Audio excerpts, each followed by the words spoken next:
안녕하세요. 레드빈입니다. 오늘은 투자 방향을 알 수 있는 유동성 지표에 대해서 이야기해 보도록 하겠습니다. 해골 깃발이 펄럭이는 해적선이 항구에 정박하고 있습니다. 100명의 선원들은 내일 출항 준비에 분주합니다. 내일 몇 시에 출항하는지는 선장인 당신의 명령만을 기다리고 있습니다. 그런데 어라, 이론. 선장인 당신은 조수 변화를 읽을 수 없습니다. 조수의 변화? 물때?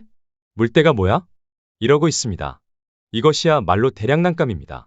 물이 들어올 때만 배를 띄울 수 있으므로 물때를 아는 것은 생명을 지키는 것과 같습니다. 투자를 할 때도 마찬가지입니다. 무엇보다 중요한 것은 물때를 아는 것입니다. 그 투자의 물때를 보기 위한 것이 유동성 지표입니다. 그 유동성 지표가 무엇인지 자세히 설명해 보도록 하겠습니다. 협의통화 대 광의통화 비율이 어떻게 유동성을 나타내는지 이야기해 볼게요. 협의통화는 그냥 현금이다 라고 생각하시면 됩니다. 광의통화는 현금의 2년짜리 정기예금까지 포함하고 있습니다. 협의통화는 당장 쓸 수 있고 광의통화는 현금보다는 조금 시간이 걸리겠죠. 2년짜리 정기예금 들은 거 해지하려고 하면 아무래도 현금보다는 시간이 걸리니까요. 협의통화 비율이 크다는 지금 바로 당장 쓸 수 있는 돈이 크다는 것으로 바로 이동 가능하니까 유동성이 커집니다. 반대는 바로 이동이 불가능하니까 유동성이 작아지는 것을 알 수 있습니다. 비율이 어쩌고 저쩌고 너무 복잡하시죠? 한마디로 시장에 돈이 많은지 적은지입니다. 돈이 많아져야 많이 벌 수 있으니까요. 과연 이 유동성이 시장에 얼마나 영향을 주는지 연관성을 살펴보도록 하겠습니다. 한국 코스피 지수와 유동성 그래프를 같이 그려봤는데요. 어떠신가요? 유동성이 증가하면 지수가 올라가고 유동성이 작아지면 지수가 내려가고 있죠. 특히 2008년 금융위기 이후 연관성이 더 두드러집니다. 이번엔 유동성과 주택시장에 어떤 연관성이 있는지 볼까요? 주택시장도 유동성이 증가하면 지수가 올라가고 유동성이 작아지면 지수가 내려가고 있죠. 주택시장 또한 2008년 금융위기 이후 유동성과 연관성이 깊어 보입니다. 위기 때 세상이 뿌려진 돈이 사실 실물시장보다는 금융시장인 주식과 부동산으로 흘러들어갔다는 불편하지만 누구나 아는 진실입니다. 이 유동성지수 그래프를 보면 어떤 생각이 드시나요? 저는 이 그래프를 보면 바다의 밀물과 썰물이 떠오릅니다. 파란색의 화살표를 보면 썰물처럼 유동성이 빠져나가고 빨간색은 밀물처럼 물이 차오르고 있습니다. 유동성 지표를 실제 투자할 때 어떻게 활용하였는지 부동산 투자부터 설명해 보겠습니다.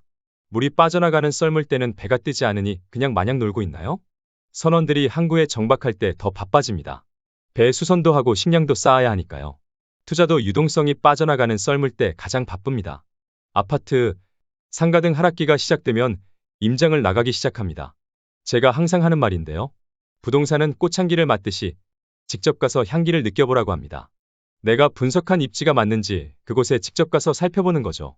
임장을 통해 투자할 아파트를 선택하고 부동산을 다니면서 중개사님과 인맥을 쌓아갑니다. 물이 차오르기 시작하면서부터 본격적으로 투자에 몰입합니다. 그리고 어느 정도 확실한 만조로 방향성을 가지면 신문에서는 전세가 고공행진, 매매 최고가 갱신 등의 뉴스를 쏟아내기 시작합니다. 그럼 단기로 투자한 매물들은 매도대를 가늠합니다. 이번엔 주식 투자에는 어떻게 활용했는지 보겠습니다. 주식 투자는 범위 기준을 가지고 투자를 합니다. 예를 들면 정한 기준 이하는 매수, 정한 기준 이상은 매도라는 범위 기준을 정합니다. 아무래도 하락기에는 기준 이하로 내려오기 시작합니다. 그럼 분할 매수를 진행합니다. 월급, 월세 등 정기적으로 매달 들어오는 금액을 가지고 나눠서 묵묵히 매수를 이어갑니다. 물이 차오르기 시작하면서부터는 매도를 가늠하고 본격적인 상승기 때는 기준 이상이 되면 후회 없이 분할 매도합니다. 상승기에 매도한 것을 재투자하지 않고 현금 확보에 집중합니다. 정리하면 거친 바다로 나가기 위해서는 바다의 물때를 아는 것이 중요하듯 그 투자의 물때를 보기 위한 유동성 지표는 아주 중요합니다. 유동성 지표를 보면서 썰물일 때 쌀 때 싸게 투자 쇼핑을 하고 밀물일 때 시장을 서핑하면서 추수에 감사를 합니다. 그리고 무엇보다 투자는 몸통을 노리는 투자가 되어야 합니다. 바닥에 사서 천장에서 팔겠다고 욕심을 내다보면 실패할 가능성이 높습니다. 나는 최저점에 사서 최고점에 팔 거야. 그것은 신의 영역입니다. 시장의 불황도 호황도 그 시기가 지나고 나서 비로소 그때가 불황이었구나. 저때가 호황이었구나 알 듯이 투자 사이클을 끝나고 나서야 나중에 돌아볼 때 알 수 있는 것입니다. 그리고 한 가지 더 코로나19를 이야기 안 할 수가 없는데요. 2020년은 예외적인 시장이었습니다. 2018년부터 유동성이 작아지기 시작했고 2019년은 평균 이하로 하락을 하고 있었는데요. 코로나19로 인하여 엄청난 유동성이 시장에 뿌려졌죠. 사실 저도 그때 고민을 많이 했습니다. 코로나19는 저도 처음 겪은 일이니까요. 하지만 이 그래프를 보고 시장에 한 번 더 진입을 결심합니다. 물론 공격적인 투자가 아닌 아주 보수적으로 투자를 했죠. 과거 위기 때를 보면 2008년 금융위기, 코로나19 등 위기 때마다 어마어마한 유동성을 공급했습니다. 정말이지 하늘에서 비가 내리듯 헬리콥터 머니를 세상에 뿌렸습니다. 그러나 2023년 현재 미래에 다시 위기가 찾아온다면 많은 돈을 뿌릴 수 있을까요? 지금처럼 인플레이션이 강화되는 현재 예전처럼 유동성을 공급하기는 어려워 보입니다. 마지막으로 여기서 꼭 기억해야 하는 K포인트. 투자를 하시다 보면 매수보다 매도가 몇 배 어렵다는 것을 아실 겁니다. 본인만의 투자 기준에 이익이 났다면 상승장일 때 과감하게 매도를 해야 합니다.